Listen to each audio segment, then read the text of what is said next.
Um ano volvido sobre a celebração de 40 anos de poder local democrático, aqui está, no vosso 23º Congresso, e poder partilhar os vossos anseios e as vossas aspirações, é um momento singular para um Presidente da República que, conjuntamente com o Sr. Presidente Jorge Sampaio, tem em comum convosco o sermos os dois os únicos chefes de Estado que foram autarcas nos últimos 80 anos.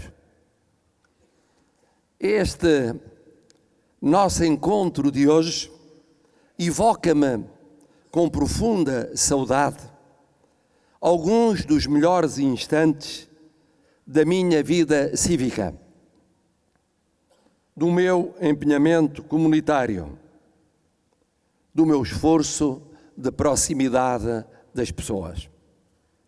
Durante praticamente 20 anos, em autarquias municipais tão diversas como a maior delas, uma outra sua vizinha de grande expressão urbana e a então mais pobre de Portugal.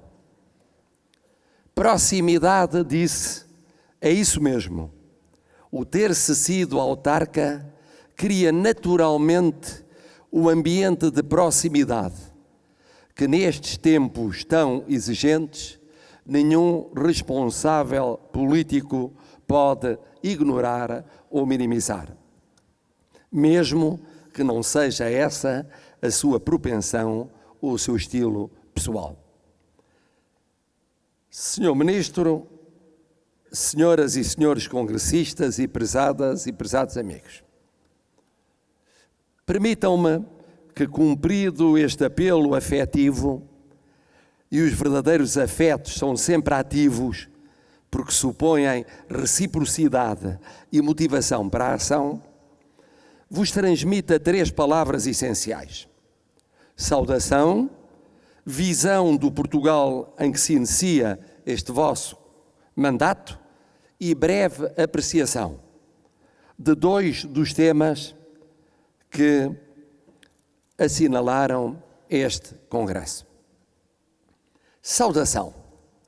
Saúdo os dirigentes acabados de eleger nas pessoas de Vossas Excelências, senhores Presidentes, formulando os votos de que encontrem energias para iniciarem sempre que necessário, que mantenham a unidade plural que é o segredo do sucesso da instituição, sem fracionamentos dilacerantes, mas também sem hegemonias asfixiantes. E nunca se esqueçam do diálogo com uma sociedade em mudança vertiginosa.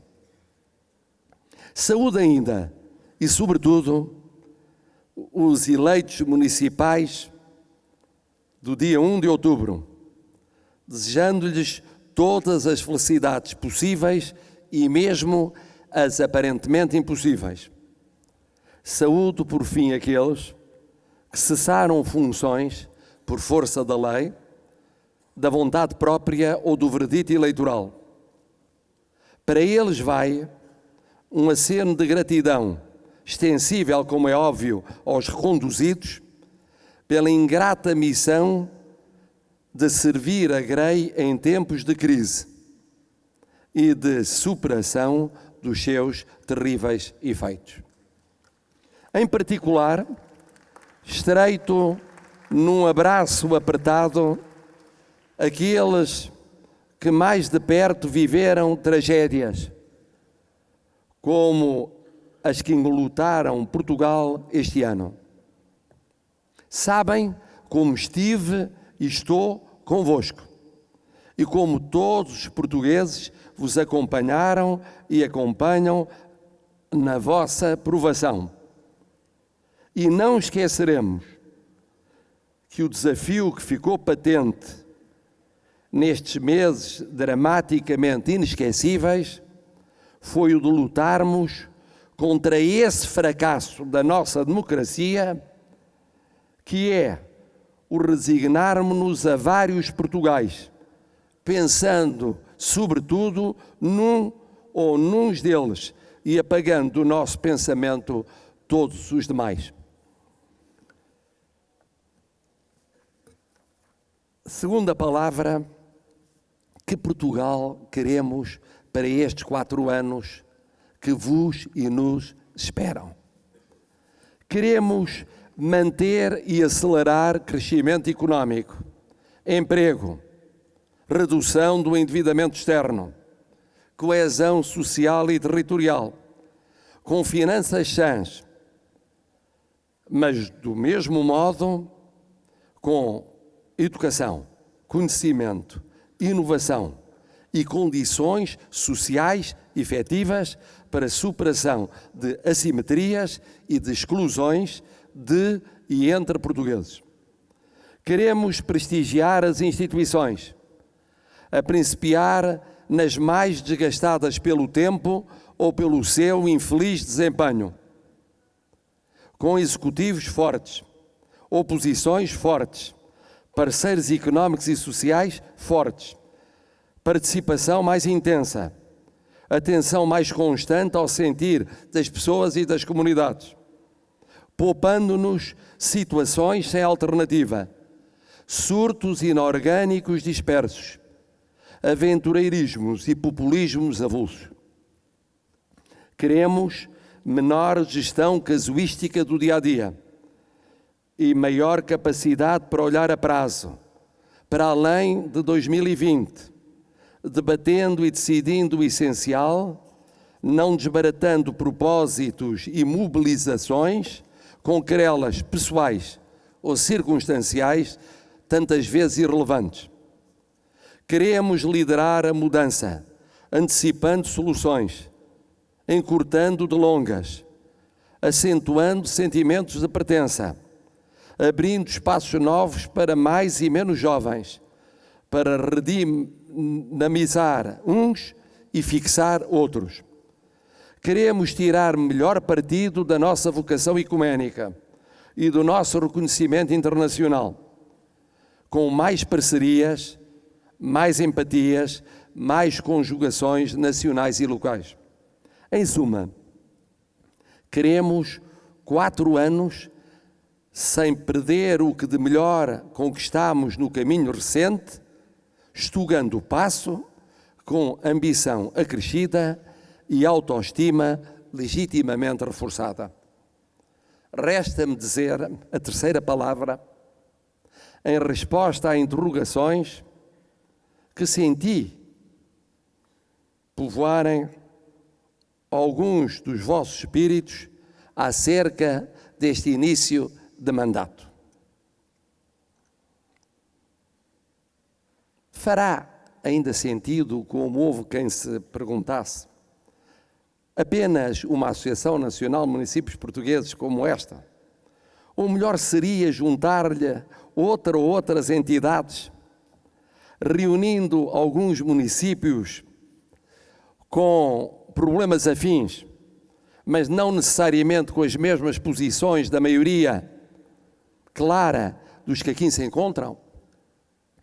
Sempre entendi que o nosso quadro jurídico de matriz francesa é igualitarista em excesso e que perdemos em não termos entre nós a riqueza estatutária de outros países europeus. Espero que um dia o legislador encare essa realidade de frente. Mas sejamos sensatos em termos associativos. O mundo que é o mundo conhece G8, G20, G30, mas não prescinde das Nações Unidas. E sabe o que custa ao clube dos chamados poderosos o agravamento das injustiças e das desigualdades no resto do globo, em guerras, migrações, refugiados e terrorismo.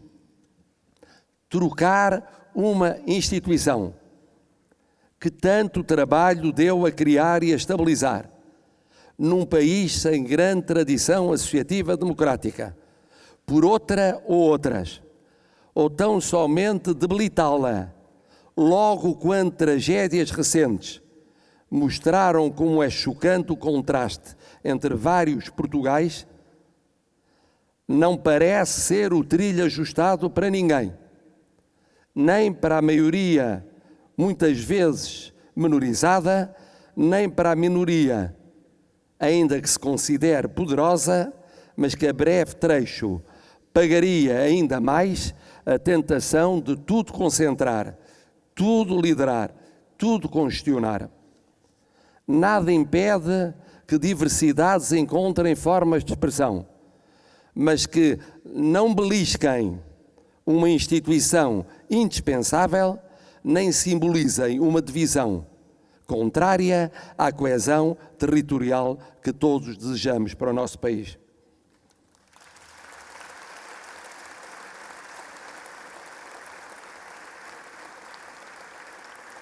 Segunda matéria mais importante que sinto ocupar-vos no imediato é a da descentralização administrativa.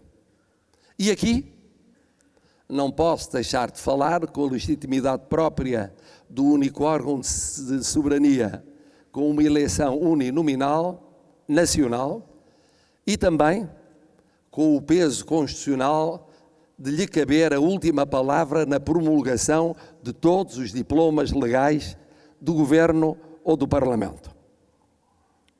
Como princípio, difícil será que alguém questione a bondade de um vetor estruturante do nosso edifício constitucional, que é a descentralização administrativa.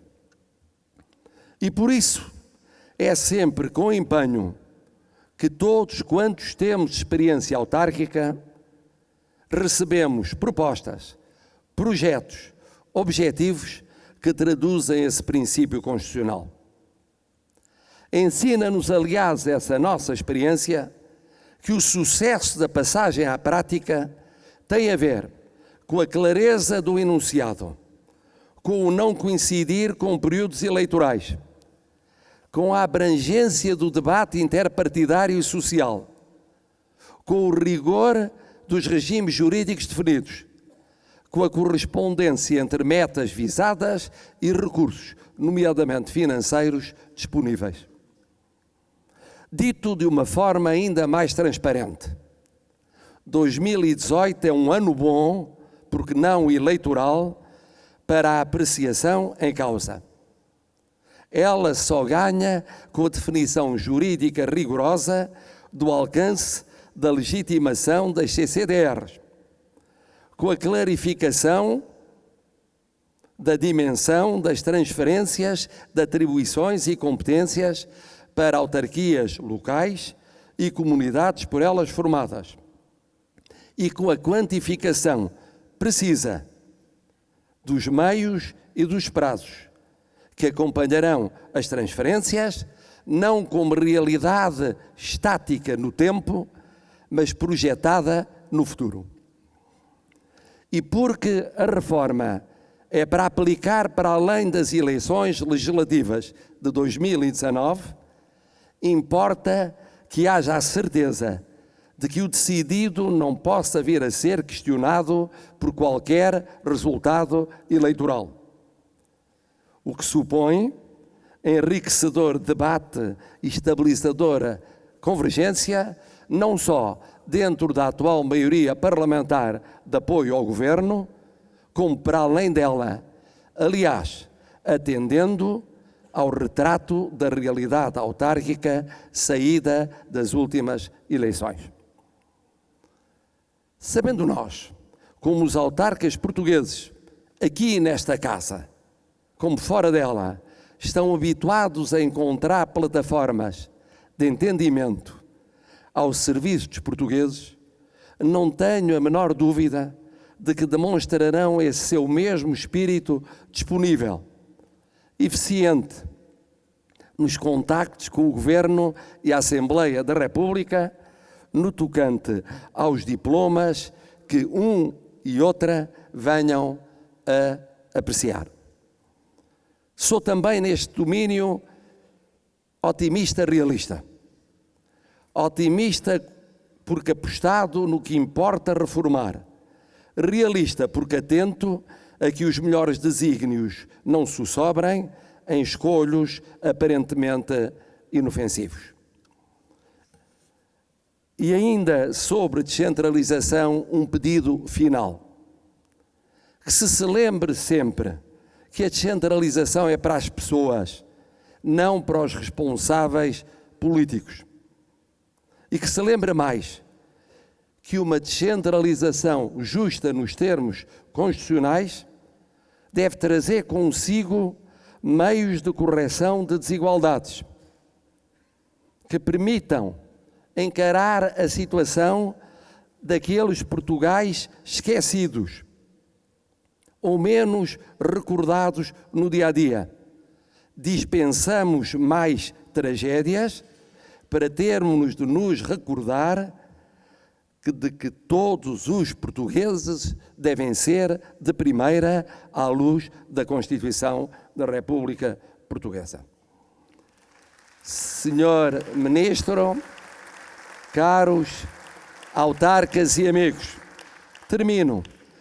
E termino por onde teria sempre de terminar, por vós, pela vossa missão, pelo vosso apostolado cotidiano, pela vossa aposta num serviço comunitário cada vez mais exigente, porque o tempo voa, as reivindicações multiplicam-se, o escrutínio público é implacável, a vossa pessoa, o vosso património, o vosso testemunho de vida não escapa nem escapará a controle permanente e pormenorizado.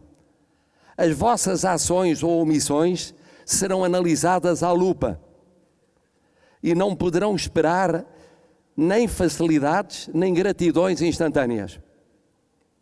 Cada sucesso durará um segundo. Cada erro punir-vos-á longamente. É cada vez mais difícil. Mas ninguém vos obrigou, nem me obrigou a mim, a sermos candidatos. E o excepcional do serviço público é precisamente o sabermos que deve ser buscado e exercido com humildade, desprendimento, noção exata de que esse dever não aguarda prebendas, nem glórias, nem adesões eternas. É assim a democracia. É assim ainda mais a democracia nestes tempos mediáticos e inorganicamente vorazes para comunidades e seus responsáveis. Eis porque vos compreendo. Eis porque vos acompanho solidário. Uma coisa é, porém, segura. Vale a pena tão pesado caderno de encargos como o vosso. Vale a pena tão premente devoção.